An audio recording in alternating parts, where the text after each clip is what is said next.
Hello, my name is Blase Henry. I am the head of the Virtual Party, and let me quickly run down what the Virtual Party does. The Virtual Party, in a nutshell, is a political organization set on to defend and promote virtual rights. Virtual rights are the rights set to enjoy and/or engage in virtual entertainment such as video games, the internet, and virtual reality should not be infringed.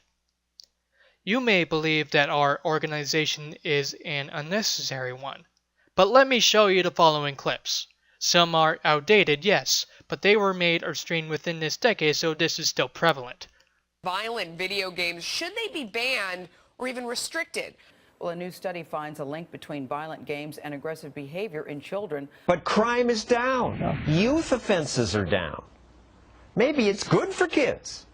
We don't know. John, I would say it's not good for anybody to watch murder. These video games, to me, are murder simulators is what they are. And it's very dangerous, John, very dangerous.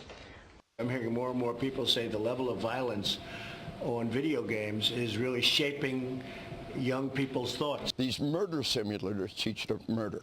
All these school killers had this one thing in common. They dropped out of life. They immersed themselves in the murder simulators, and their sick fantasy became our tragic reality. He was trained to kill with Call of Duty and other video games. What do you want to do? You want to ban them? Well, you know, we have, of course, a constitution, and we won't be able to do that. But we certainly can tax them, John. We can tax violence. Why don't we try that? We do that to cigarettes, alcohol. Why not tax violence and give the money to the people that are the victims? Society in recent decades has become less civil. Violent video games have encouraged the killing of innocent people for sport. These ought to be of deep concern. He also has a history, not only, that's a good point, as of course the man brought up, but you talk about this guy's background as we look into it. He's got a friend who said, yeah, he had an obsession with video games, shooting video games. In fact, you know, he would come over and he'd be playing so long, these video games, these shooting games, we'd have to give him dinner. We'd feed him while he continued to stay on them. A little bit later, Dr. Keith Abloh will talk about is there a relationship between shooting video games and the way you act in real life. First of all, the heads of 6 major healthcare organizations, including the American Medical Association, have all testified under oath before Congress that there is a direct causal link between these games and teen violence. And so if you're murdering somebody in cyberspace, in a sense you're performing the act, you like it or not. That sells and stows violence against its own people through vicious, violent video games.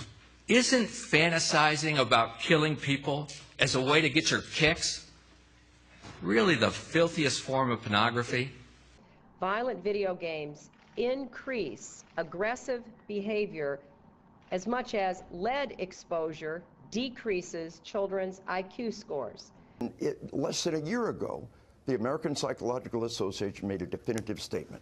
There is a clear, unequivocal link between violent video games, violent behavior. Their blood pressure goes up, their heart rate goes up, violent actions go up.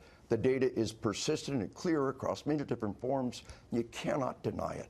In the 1950s, the villain was the comic book. The Senate claimed comics were causing juvenile delinquency. And at one hearing, a so-called forensic scientist said one comic promotes sadistic fantasies to kids. That comic was Superman. I don't know. And maybe those comic books did have a negative impact. I really don't know. But we don't know unless we have a study, do we?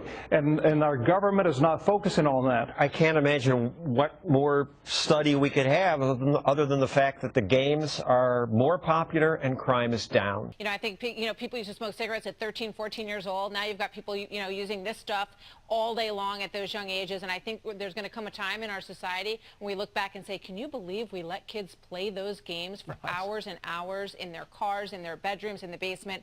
Something we really need to wake up to. As you can see, our organization needs to be made and heard. But we are not like any political organization, no.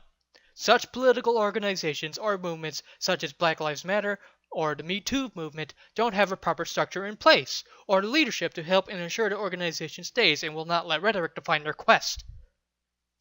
The virtual party has a representational body, which is called the Virtual Council.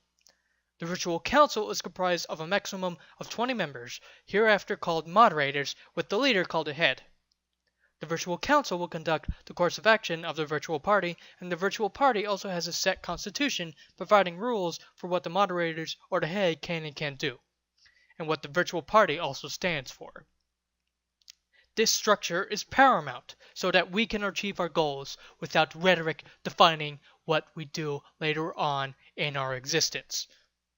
Our quest is one of the most necessary in the world, not because of the fact that there will always be entertainment, no, but because there is probably a young boy or a young girl out there who probably has no place in this world, where everyone bullies him or her, and when he or she goes home, they either go to their PlayStation or Xbox or any of that, or any other gaming console, or they go to the computer and search the internet, or to watch YouTube videos or play games, or they probably go onto their iPhone to use Twitter and engage in a certain community where they love. And they get the one thing in this world that we all strive towards. And that is a sense of belonging, a place that gives us hope, the feeling that yes, you can do it. Yes, you can achieve great things in this world. And we shouldn't let rhetoric or hysteria take that away from them, because that is probably all they have in this world. And that is why the Virtual Party was born and created, for this to be defended. Thank you.